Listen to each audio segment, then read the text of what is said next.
भारत में होने जा रही है जनगणना और इस बार जनगणना के अंदर खास ये है कि इस बार जनगणना डिजिटल रूप से होगी, जिसके अंदर अगर आप चाहे तो घर बैठे सब जनगणना फॉर्म भर सकते हैं। सबसे पहले अपने मोबाइल के अंदर स्क्रीन पे जो यूआरएल दिखाई दे रहा है इसे ओपन करना है। ओपन करने के बाद आपका राज्य कौन सा है वह राज्य आप अपना सिलेक्ट करेंगे। अपना राज्य यहाँ पे सिलेक्ट करने के बाद अगला काम है कि कैप्चा कोड डालेंगे, उसके बाद वेरीफाई एंड प्रोसेस और उसके बाद जस्ट यहाँ पे दिशा निर्देश पढ़ के ओके पे क्लिक करेंगे। उसके बाद यहाँ पे फैमिली के हेड की डिटेल डालेंगे, उसका नाम यहाँ पे दर्ज करना है, बिल्कुल सही नाम दर्ज करना है, बाद में करेक्शन आप नहीं कर सकते। उसके बाद यहाँ पे मोबाइल फोन नंबर डालने हैं, यहाँ पे ईमेल आईडी डालनी है और उसके बाद वेरीफाई एंड प्रोसेस वाले बटन पे क्लिक करना है। जैसे ही वेरीफाई एंड प्रोसेस वाले बटन पे क्लिक करेंगे आपको एक ओटीपी नंबर भेज दिए जाएंगे, तो यहाँ पे क्लिक करते ही ओटीपी नंबर रिसीव हो जाएंगे। तो उसके बाद ओके पे क्लिक करके आप अपनी भाषा सिलेक्ट करेंगे, कौन सी भाषा के अंदर आप फॉर्म भरना चाहते हैं। तो भाषा सिलेक्ट करने के बाद आपको ओटीपी नंबर डाल के वेरीफाई पे क्लिक करना है, आप लॉगिन हो जाएंगे। तो यहाँ पे आपका राज्य, जिला और पिन कोड आपको दर्ज करना है, तो यहाँ पे तीनों जानकारी आ जाएगी। उसके जस्ट नीचे ग्राम, नगर, स्थान वगैरह जो लिखा हुआ है यहाँ पे आपको अपना एड्रेस लिखना है। तो यहाँ पे जैसे ही आप अपने गांव का नाम, सिटी का नाम यहाँ पे एड्रेस लिखेंगे तो उससे मिलते जुलते सही एड्रेस यहाँ पे दिखाई देंगे। तो इसमें से जो भी आपका सबसे सही एड्रेस है वो सिलेक्ट करेंगे, फिर ओके पे क्लिक करेंगे। ओके पे क्लिक करते ही मैप पे इस प्रकार से रेड कलर का निशान दिखाई देगा। तो इस रेड कलर वाले निशान को आपको अपने घर के ऊपर ले जाके रखना है, यानी कि जहां पर भी आपका घर आया हुआ है वहां पे उस लोकेशन पे जाना है और जो ये रेड कलर वाला पॉइंट है वो जस्ट उसके ऊपर रखना है। तो मैं यहाँ पे रख लेता हूं।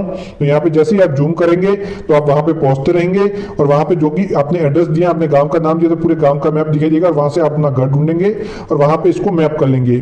उसके बाद स्थान की पुष्टि करे पे क्लिक करेंगे सही होने की दिशा में और उसके बाद जस्ट आपको यहाँ पे सहेजे और फिर यहाँ पे क्लिक करना है। तो जैसे यहाँ पे क्लिक करेंगे तो इस प्रकार से आपकी डिटेल सेव हो जाएगी। तो उसके बाद जनगणना मकान के फर्श में प्रयुक्त सामग्री, यानी कि आपके घर का जो फर्श बना हुआ वो कैसा है, इसके बाद दोस्तों दीवारें कैसी हैं आपके घर की वह आपको लेना है। उसके बाद जनगणना मकान में छत कैसी है, आपके घर की छत कैसी है। तो इन सभी सवालों के जवाब आपको बिल्कुल सही देने हैं जैसी स्थिति है। अगर आपके घर पे जैसे कि स्लेट भी है और कंक्रीट भी है तो ज्यादा क्या यूज किया गया है वह आपको लेना है। फिर जनगणना मकान की स्थिति कैसी, अच्छी है, रहने योग्य है या फिर खराब है, वो आपको लेना है।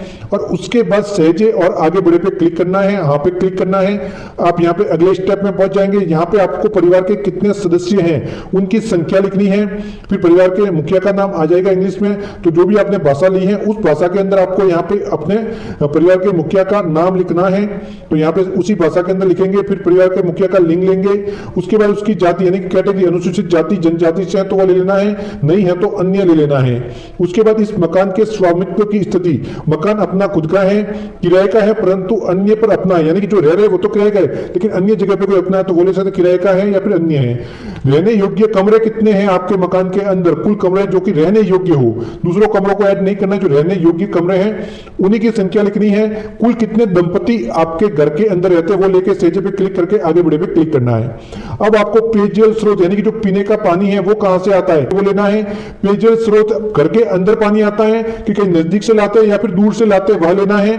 उसके बाद बिजली का स्रोत आपका कौन सा है, बिजली है, मिट्टी का तेल, सौर ऊर्जा जो भी है वह लेना है। शौचालय किस प्रकार का, केवल परिवार के उपयोग के लिए है या फिर परिवार के साथ साथ साझा है, 2-3 परिवार का साथ में है या फिर कोई सार्वजनिक है वह लेना, या फिर नहीं है तो खुले में ले सकते हैं। तो खुले में लेंगे तो आगे और जो पॉइंट है उनको भरने की जरूरत नहीं पड़ेगी, तो वो ले लेना है। उसके बाद शौचालय किस प्रकार का है, फ्लश है, तो यहाँ इसके अंदर दोस्तों 3 ऑप्शन है, गड्ढे वाले के अंदर भी 2 ऑप्शन है, एकल गड्ढा में 2 ऑप्शन है और सर्विस शौचालय। तो इसमें से कोई भी एक आपको कैटेगरी लेनी, जैसे कि सेप्टिक टैंक है, सीवरेज है या फिर स्लैब के साथ उन्नत हवाई गड्ढा है। तो इस प्रकार से आपको यहाँ पे ले लेना है जो भी आपके शौचालय का प्रकार है। उसके बाद आपको गंदे पानी की निकासी के लिए क्या खुली नाली है, ढकी हुई नाली है या फिर नाली नहीं है वो लेना। परिवार के अंदर स्नानघर है तो स्नानघर लेना है। उसके बाद दोस्तों आपका जो गैस कनेक्शन है उसकी जानकारी, यानी कि रसोई घर में एलपीजी गैस कनेक्शन है तो यहाँ पे रसोई घर में खाना पकाते हैं तो यहाँ पे रसोई घर वाला लेना है। तो यहाँ पे एलपीजी गैस कनेक्शन उपलब्ध है, एलपीजी गैस नहीं है तो सेकंड वाला लेना है। इसी प्रकार से ये अन्य ऑप्शन है, घर के भीतर खाना नहीं बना के, घर के अंदर रसोई नहीं है तो घर के अंदर खाना बनाते हैं तो सेकंड ब्रैकेट में आ जाएंगे, खुले में बनाना थर्ड में आ जाएंगे। तो ये सभी सवालों के जवाब देने हैं। उसके बाद आपका जो मुख्य स्रोत है खाना बनाने का वह ले लेना है, फिर सहजे पे क्लिक करना है, हाँ पे क्लिक करना है, अगले वाले भाग के अंदर आप आ जाएंगे। यहाँ पे रेडियो ट्रांजिस्टर है तो हाँ नहीं में यहाँ पे जवाब दे देना है, टेलीविजन है तो उसका जवाब देना है, इंटरनेट सुविधा है तो किस प्रकार की है, मोबाइल स्मार्टफोन है, नहीं है तो नहीं पे करेंगे, लैपटॉप कंप्यूटर आपके पास है तो हाँ, नहीं है तो नहीं पे क्लिक करेंगे। तो ये सभी सवालों के जवाब ध्यानपूर्वक आपको लेना है। इसके अलावा टेलीफोन और मोबाइल फोन, स्मार्टफोन तो ये आपके पास है तो ले सकते हैं, केवल मोबाइल है तो उसके अंदर स्मार्टफोन है, सादा फोन है, दोनों है तो दोनों ले सकते हैं, नहीं है तो नहीं ले सकते हैं। आपके पास साइकिल, स्कूटी, मोटरसाइकिल, मोपेड वगैरह है तो वाले कार, जीप है तो हाँ लेना है, कार, जीप, वैन नहीं है तो नहीं लेना है। तो इस वाले भाग के अंदर इन सभी सवालों के जवाब देने होंगे। परिवार द्वारा उपभोग किया जाने वाला जो भी यहाँ पे मुख्य अनाज है वो लेना है। तो अगर आप एक से अधिक अनाज यूज करते हैं तो सबसे ज्यादा कौन सा अनाज यूज करते हैं उसको आपको लेना है। यहाँ पे मोबाइल फोन नंबर जो आपने शुरुआत में दिए थे वह बता देंगे।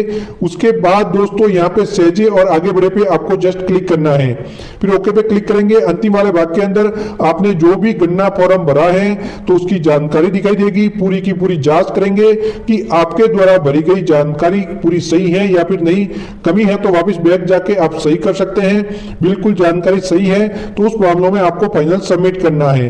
तो अभी आप स्क्रीन पे देख सकते हैं मैं पूरी जांच कर रहा हूं, जांच कंप्लीट हो जाएगी, अंत में पहुंच जाएंगे तो आपको ऑप्शन मिलेंगे सेव करने के लिए। तो अभी आप देख सकते हैं अंत में मैं पहुंच चुका हूं। अब पुष्टि करें और सबमिट करें पे क्लिक करना है, ड्राफ्ट में सेव कर सकते हैं, संशोधन का ऑप्शन भी मिल जाता है। सही है तो पुष्टि करें पे क्लिक करके वेरीफाई करेंगे तो इस प्रकार से आवेदन आपका सबमिट हो जाएगा। यह तरीका था फॉर्म भरने का। एक बार फॉर्म भर लिया आपको एक आईडी मिलेगी, उसके बाद जनगणना करने के लिए जो भी कर्मचारी आपके घर पे आएगा उसे ये आईडी बतानी है और आपका काम कंप्लीट हो जाएगा।